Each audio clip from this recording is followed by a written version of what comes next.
duniani mnayo dhiki, lakini jipeni moyo kwa sababu mimi nimeushinda ulimwengu.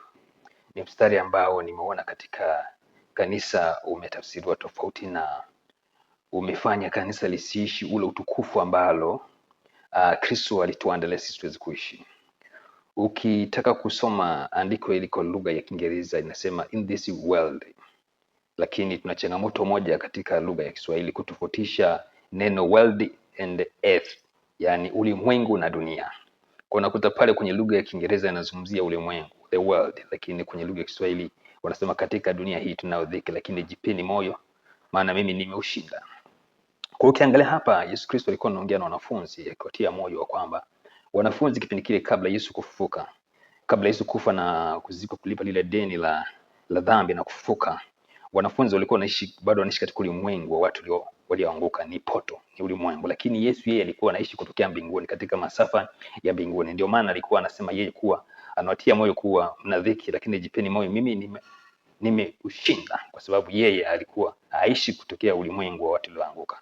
Kwa sababu yeye kwanza alisema yeye sio wa ulimwengu huu, yeye ni wa mbinguni. Unaweza kuona pale kinachozungumziwa ni ulimwengu wa kiroho, sio dunia.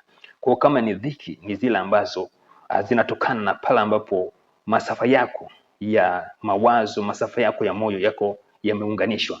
Kama masafa yako yameunganishwa katika ulimwengu watu walioanguka, basi shida, magonjwa, dhiki yote yatakuwa ni sehemu yako. Lakini kama masafa yako yameunganishwa mbinguni, huku hakuna magonjwa, hakuna shida, hakuna kilio, hakuna laana. Na ndio maana Yesu Kristo baada ya kukamilisha kazi ya msalaba alituhamisha sisi kutoka masafa ya ulimwengu watu langu kwenda masafa ya mbinguni, na sasa hivi tumekitishwa pamoja na Kristo mbinguni.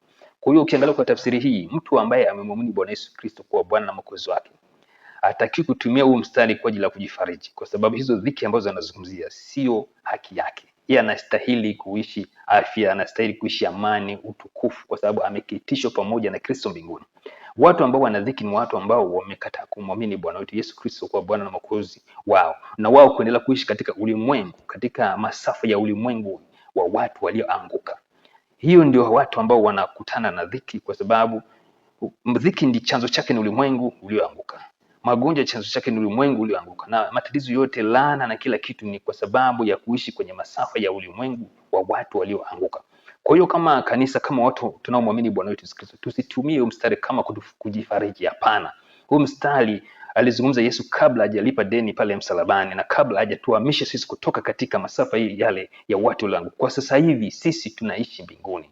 Mbinguni hakuna magonjwa, mbinguni hakuna shida, hakuna laana, hakuna kilio. Mbinguni ni amani tele. Kila siku nakuja kusema ya kwamba kama tu Adam aliishi katika bustani ya Eden, hapakuwa na magonjwa, hapakuwa na kilio, sembuse wewe ambao unaishi ikulu mbinguni itakuwaje? Kwa hiyo tukichukulia hili neno kwa uhalisia wake na kwa maana yake na kwa uzito wake, tutaona kuwa mtu ambaye anamwamini Bwana Yesu Kristo hana kilio, hana shida za ulimwengu.